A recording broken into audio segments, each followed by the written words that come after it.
विघ्नहर्ताय नमः. ओम स्वामीराजाय नमः. इच्छा दांडगी असली की मदत आपण होऊन तुमच्याकडे चालत येते. आत्मविश्वास हा यशाचे मूलभूत मंत्र आहे. आपल्या स्वप्नांवर विश्वास ठेवा आणि ते पूर्ण करण्यासाठी कठोर परिश्रम करा.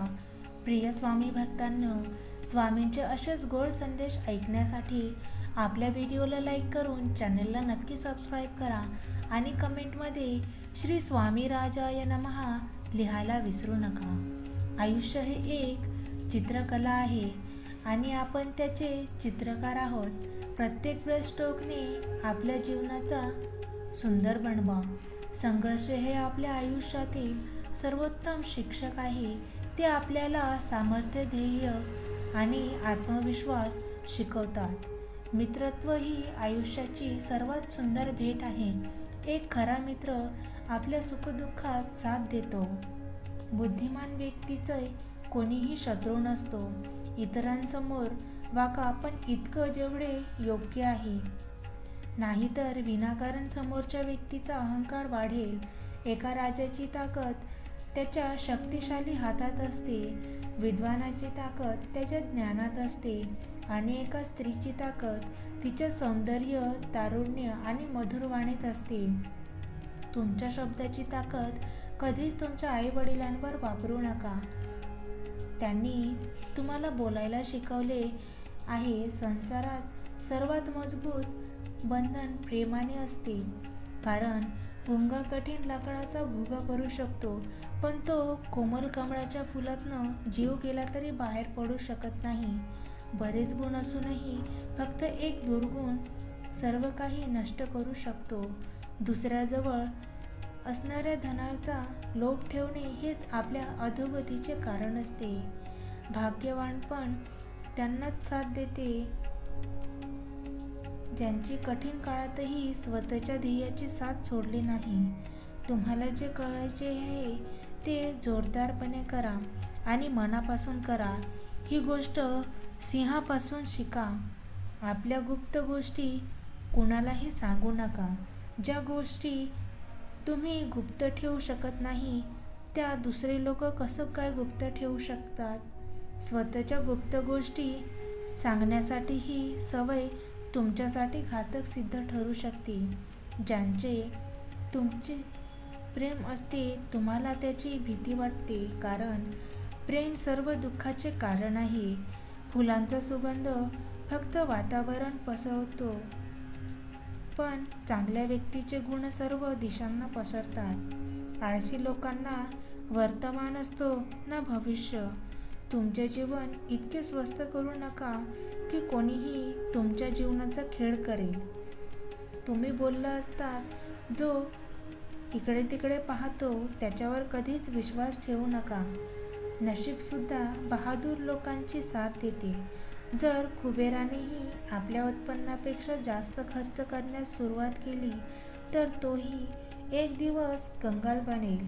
सामर्थ्यवान शत्रू आणि कमकुवत मित्र नेहमी हानिकारक असतात. प्रेम काय आहे? एक अशी नैतिक मादकता ज्यांच्यात डुबून तुम्हाला सर्व काही निरर्थक वाटू लागते, कारण तुमच्यासाठी फक्त आता तीच व्यक्ती महत्त्वाची असते जिच्यावर तुमचे प्रेम असते. कुणाच्या वाईट काळात त्यांच्यावर हसण्याची चूक करू नका, कारण काळ नेहमी चेहरा लक्षात ठेवतो. बुद्धिमान व्यक्ती एक पाय उचलल्यावर दुसरा स्थिर ठेवतो, त्याचप्रमाणे पुढचे ठिकाण पाहिल्याशिवाय पहिले स्थान सोडू नका. मैत्री ही जीवनाची सर्वोत्तम भेट आहे, ती जपा. प्रत्येक अडचण ही एक नवीन शिकवण्याची संधी आहे. संघर्ष हा यशाच्या मार्गातील सर्वोत्तम शिक्षक आहे. आयुष्य हे एक सुंदर प्रवास आहे, ज्यात प्रत्येक क्षण हा एक नवीन शिक्षण आणि आनंद घेतो. आयुष्य हे एक सुंदर प्रवास आहे, ज्यात प्रत्येक क्षण हा एक नवीन शिक्षण आणि आनंद घेतो. आपल्या चुकांकडे हसून पाहण्याची क्षमता ही खरी समृद्धी आहे. जीवनातील सर्वोत्तम गुरु म्हणजे अनुभव. आयुष्य म्हणजे शिक्षण. प्रत्येक दिवसातनं काहीतरी नवीन शिका. स्वामी भक्तांनो, अशीच एक कथा आहे. सुयश नावाचा एक मुलगा होता. मध्यमवर्गीय कुटुंबात जन्मलेला एक साधा व सरळ मुलगा. त्याच्या कुटुंबात त्याची आई बाबा आणि एक बहीण होती. तो व त्याचे कुटुंब मुंबईत राहत असे. सुयश हा 15 वर्षाचा होता. शाळा पूर्ण करून आता तो कॉलेजला शिक्षण घेणार होता. त्याचे 11वीत ॲडमिशन घेतले. त्यांच्या बाबांनी सर्व ॲडमिशनची जबाबदारी घेतली होती. सुयश कॉलेजला जाऊ लागला. नवीन कॉलेज, नवीन मित्र मैत्रिणी, सगळं काही नवं होतं. जसे दिवस पुढे जात गेले, सुयशची मैत्री वाढत गेली. रोज सगळे लेक्चर न चुकणारा सुयश हल्ली एकही लेक्चर नाही बसायचा. रोज नवीन कपडे घालून कॉलेजच्या नावाने कुठंतरी पिक्चर बघायला तर कट्ट्यावर बरं टाइमपास करायचा. त्याचं कॉलेजमधून लक्षच उडालं होतं. असे दिवस जात गेले व आता 11वीची शेवटची परीक्षा सुरू झाली होती. सुयश व त्याचे मित्र रोज परीक्षेला जायचे, सोबतच असायचे. येताना जाताना सुयश मात्र आता अभ्यासाला पूर्णपणे कंटाळत होता. परीक्षा द्यायची म्हणून तो द्यायचा. पेपर संपला की सगळे मित्र मिळून रस्त्याच्या कडेला असलेल्या स्टॉलवर वडापाव, चायनीज फूड खायचे. आज सुयशचा शेवटचा पेपर होता. त्याने पेपर दिला. पेपरमध्ये कमी अन्न, त्याचं घड्याळाकडे लक्ष जास्त होतं. कशीबशी शेवटची बेल वाजली. सुयश व मित्रमंडळी सर्व लगेच घरी गेले. सुयश मस्त गावावरून मुंबईला आला होता. थोड्याच दिवसांनी 11वीचा निकाल लागणार होता. सुयश टेन्शनमध्ये आला. माझे तर पेपर खूप कठीण गेलेत. पास होऊ ना, चांगले मार्क मिळतील ना, असे अनेक प्रश्न त्याच्या मनात येत होते. शेवटी निकालाचा दिवस उजाडला. सुयश त्याच्या मित्रांसोबत कॉलेजला निघाला. त्याला जायला थोडा लेटच झाला होता. वर्गात मॅडम व सर निकाल देत होते.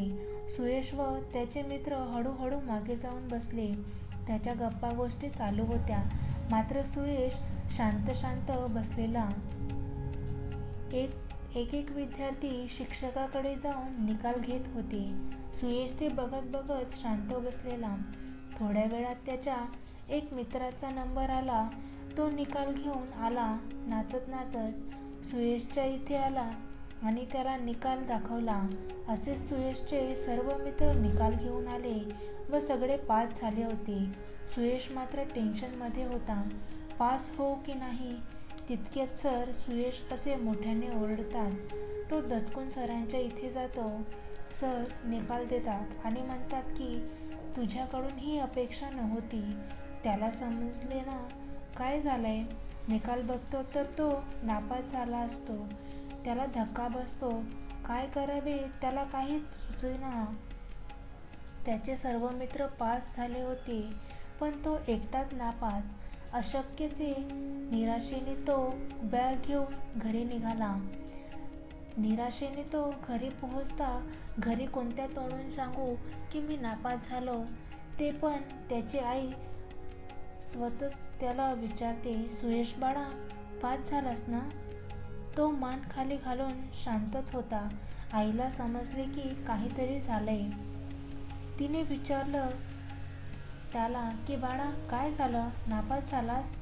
तो मान खाली घालून हो म्हणाला. आईला थोडा धक्का बसला. तिने शांतपणे त्याला समजावून सांगितले. त्याला जेवायला दिले. रात्री बाबांना कसं सांगायचं याच विचारात तो झोपी गेला. रात्र झाली. त्याचे बाबा घरी आले. हातपाय धुवून झाल्यानंतर त्याच्या आईने बाबाला सांगितले की आज आपल्या सुयशचा निकाल लागला. काय मग पास झाला ना. किती टक्के मिळाले सुयश. त्याच्या बाबांनी विचारले. नाही तो नापास झालाय, सुयशची आई म्हणाली. त्याचे बाबा थोड्या वेळ शांतच होते. सुयश व त्याची आई मात्र टेन्शनमध्ये होती. की पुढे काय बोलतील. त्याच्या बाबांनी जेवून घेऊया सांगितलं. त्या सर्वांचं जेवण झालं. सुयशचे बाबा सुयशजवळ बोलवून सांगतात, बाळा, काय झालं आहे? अभ्यासात लक्ष लागत नाही आहे का? नाही बाबा, मी माझा पूर्ण कॉलेजचा वेळ माझ्या मित्रांसोबत घालवायचो. कधी पिक्चर तर कधी पट्ट्या लेक्चर. अभ्यासमधनं लक्षच उडालं होतं.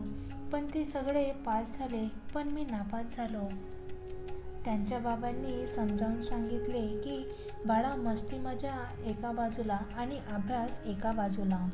जीवनात आपल्याला यशस्वी होण्यासाठी शिक्षणाची आवश्यकता आहे. मजा मस्ती नंतरही करता येते. मी बघ 12वी नापास आहे, म्हणून मला लिफ्टमॅनची नोकरी करावी लागत आहे. तर कमी शिक्षणामुळे म्हणून मी तुला सांगत असतो, अभ्यास कर, पुढे नोकरी चांगली मिळाली. सुयशला त्याच्या चुकीची जाणीव झाली. त्यांनी बाबांना आश्वासन दिले की मी आजपासून रोज अभ्यास करेल आणि एक मोठ्या पदावर काम करेल. सुयशच्या बाबांना व आईंना थोडा धीर मिळाला. त्या दिवशी सुयशने मनात ठाम ठरवून ठेवले होते की आता टाइमपास नाही, आपला अभ्यास आणि आपण. मजामस्ती नंतर अगोदर चांगली नोकरी. त्या दिवसापासून सुयश अभ्यासाला लागला. 12वीमध्ये बाहेरून ॲडमिशन घेतले व रोज लेक्चर न चुकवता अभ्यास करू लागला. आई बाबा ते बघत होते. त्यांच्यावर विश्वास अजून घट्ट झाला. 6माही परीक्षा, प्रोजेक्ट्स, तोंडी परीक्षा व बोर्डाची परीक्षा त्याने व्यवस्थित दिल्या. 12वीत त्याला 84% मिळाले.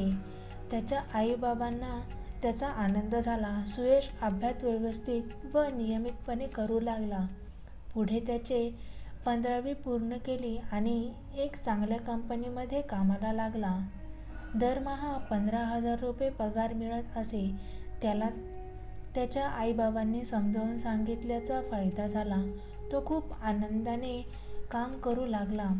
तर मित्रांनो, या कथेचा एवढाच अर्थ आहे की अभ्यास करा, मेहनत करा, मस्ती मजा ही आयुष्यात करावी, पण अभ्यासही तितकाच महत्त्वाचा आहे. कारण मस्ती मजा करून तुम्हाला नोकरी देणार नाही, पण तुमच्या अभ्यासावर व गुणवत्तेवर तुम्हाला नोकरी मिळेल. आपले आई बाबा दिवस रात्र कष्ट घेऊन आपल्याला मोठे करतात. आपल्याला चांगल्या शाळेत व कॉलेजमध्ये शिकवायला पाठवतात आणि आपण तिथे जाऊन फक्त टाइमपास करतो. त्याचा आपल्यावर किती विश्वास असतो याचा विश्वासाला कधीही तडा जाऊ देऊ नका. तुमच्यासाठी नाही तर बिचारा आईवडिलांसाठी शिका व चांगली नोकरी मिळवा. तुम्ही सुयशकडून नक्कीच काहीतरी शिकला असाल तर मी आशा करतो व तुमच्या पुढच्या वाटचालीसाठी शुभेच्छा देतो. जीवनात यशस्वी व्हा. आईवडिलांचा चांगलं आयुष्य द्या आणि त्यांना कधी निराश करू नका. प्रिय स्वामी भक्तांनो, जाणून घेऊया काय आहे देवशयनी एकादशी. देवशयनी एकादशीचे महत्त्व, पूजेची पद्धत आणि ऐतिहासिक कथा. देवशयनी एकादशीला राजा मन्वंतराची कथा सांगितली जाते. देवशयनी एकादशीला भगवान विष्णूंना खास खीर अर्पण केली जाते. काय आहे देवशयनी एकादशीचे महत्त्व? हिंदू पौराणिक कथेनुसार हरिशयनी एकादशीचे महत्त्व म्हणजेच देवशयनी एकादशीला प्रत्यक्ष तारखेच्या एक रात्र आधी सुरू करण्याची परंपरा आहे. म्हणजेच आषाढ महिन्याच्या शुक्ल पक्षाच्या 10व्या चंद्रतिथीला देवशयनी एकादशीला प्रारंभ होतो. दुसऱ्या दिवशी सकाळी भगवान विष्णू आणि माता लक्ष्मीच्या मूर्ती पूजन करून देवशयनी एकादशी साजरी केली जाते. या दिवशी विशेष पूजा केली जाऊन देवासाठी विशेष भोग केला जातो. देवशयनी एकादशी व्रतची पूजा. देवशयनी एकादशीचे व्रतच्या दिवशी ब्रह्ममुहूर्तावर सूर्योदयापूर्वी 1.5 तास आधी उठून स्नान आणि ध्यान करून धार्मिक कार्य सुरू केले जातात. त्यानंतर पूजेसाठी मूर्तीची स्थापना करण्याची तयारी केली जाते. ती जागा स्वच्छ करून लाल सुती कपड्याच्या वरच्या चौकटीवर बसवली जाते. मूर्ती किंवा चित्राची प्रतिष्ठापना केल्यानंतर श्री गणेश व श्री विष्णूंच्या मूर्तींना गंगाजल शिंपडून पवित्र केले जाते. स्नान करून त्यांना फुले व खीर लावून तिलक लावला जातो. त्यासोबत त्यांच्यासमोर दिवा लावला जातो. यानंतर देवशयनी एकादशी व्रतची कथा वाचली जाते. या दिवशी खीर बनवण्याचे आणि दुधाची मिठाई अर्पण करण्याचे विशेष महत्त्व आहे. अशी आहे देवशयनी एकादशी कथा. सूर्यवंशात माधांत नावाच्या राजाचे राज्य होते. प्रामाणिक, शांतप्रिय, न्यायप्रिय असणाऱ्यासोबत ते एक शूर आणि कुशल योद्धाही होते. राजा आपल्या प्रजेच्या प्रत्येक गरजांची नेहमी काळजी घेत असे. हे राज्य सदैव सुखी समृद्धीने नांदत होते. दैवी कृपेने माधांताच्या राज्यात सर्व काही ठीक चालले होते. पण अचानक दुष्काळ पडला. नागरिक उपासमार आणि निराशेशी झुंज देऊ लागले. या अनपेक्षित घटनेने राजा माधांताला खूप आश्चर्य वाटले. त्याच्या राज्यात अशी कोणतीही आपत्ती घडली नव्हती. मग राजाने दुष्काळावर मात करण्यासाठी उपाय शोधण्याचा निर्णय घेतला. अशा परिस्थितीत राजाने ब्रह्मदेवाच्या पुत्र अंगिराच्या आश्रमात जाऊन आपल्या राज्याची व्यथा सांगितली. राजाने ऋषीची प्रार्थना करून मदत मागितली. यावर अंगिराने राजाला देवशयनी एकादशीचे व्रत करण्याची सूचना केली. राजाने सांगितलेल्या प्रत्येक शब्दाचे पालन केले आणि त्यानुसार उपवास सुरू केला. काही वेळातच राजा माधांताचे राज्य दुष्काळापासून मुक्त झाले. त्यामुळे त्यांच्या राज्यात पुन्हा शांतता आणि समृद्धी आली. तेव्हापासून या व्रताचे महत्त्व वाढले आहे. या कथेनुसार सर्वशक्तिमान भगवान विष्णूंचा आशीर्वाद मिळवण्यासाठी आरती आणि प्रार्थना केली जाते. शेवटी भाविकांना प्रसादाचे वाटण केले जाते. यासोबत काही लोकांना घरी बनवलेले पारंपरिक सात्विक जेवणही देण्यात येते. विष्णू पुराणानुसार आषाढ महिन्यातील एकादशीच्या दिवशी भगवान विष्णू क्षीरसागरात आपल्या योगनिद्रेमध्ये जात असत. या प्रक्रियेला देवशयनी एकादशी साजरी केली जाते. या एकादशीनंतर सुमारे 4 महिने देवप्रबोधिनी एकादशीला भगवान विष्णू या झोपेतनं बाहेर पडतात. या दरम्यान अशी सर्व शुभ कार्ये 4 महिन्यापर्यंत केली जात नाही, ज्यामध्ये भगवान विष्णू आणि माता लक्ष्मीची पूजा करण्यास सांगितली जाते. असे केल्याने भगवंताच्या झोपेत अडथळा येऊन त्याचा लाभ मिळत नाही. वेळ ही एखाद्या वाहत्या नदीसारखी असते. एखादा स्पर्श केलेल्या पाण्याला तुम्ही पुन्हा स्पर्श करू शकत नाही, कारण नदीच्या प्रवासाबरोबरच गेलेले पाणी कधीही परत येत नाही. असेच वेळेचेही आहे. एकदा गेलेली वेळ पुन्हा परत येत नाही. म्हणून आयुष्यातील प्रत्येक क्षणाचा आनंद घ्या. आयुष्य खूप लहान आहे. प्रेमाने गोड बोलत राहा. धन दौलत कोण कोणाला देत नसतं. फक्त माणुसकी जपत राहा. प्रसंग कोणताही असो, सुखाचा की दुःखाचा, तुम्ही हाक द्या, मी प्रेमाने साथ देईन. कोणतेही फूल कधीच दुसऱ्या फुलाशी स्पर्धा करत नाही, कारण त्यांना पण माहिती असतं की निसर्गाने प्रत्येकाला वेगळं बनवलंय. प्रत्येकाला काहीतरी सुंदर दिलंय. पाण्यापेक्षा तहान किती आहे याला जास्त किंमत असते. मृत्यूपेक्षा श्वासाला जास्त किंमत असते. या जगात नाते तर सर्वच जोडतात, पण नात्यापेक्षा विश्वासाला जास्त किंमत असते. प्रिय स्वामी भक्तांनो, स्वामींचे असेच गोड संदेश ऐकण्यासाठी आपल्या व्हिडिओला लाईक करून चॅनलला नक्की सबस्क्राईब करा आणि कमेंटमध्ये श्री स्वामी राजाय नमः लिहायला विसरू नका. धन्यवाद. श्री स्वामी समर्थ. जय जय स्वामी समर्थ.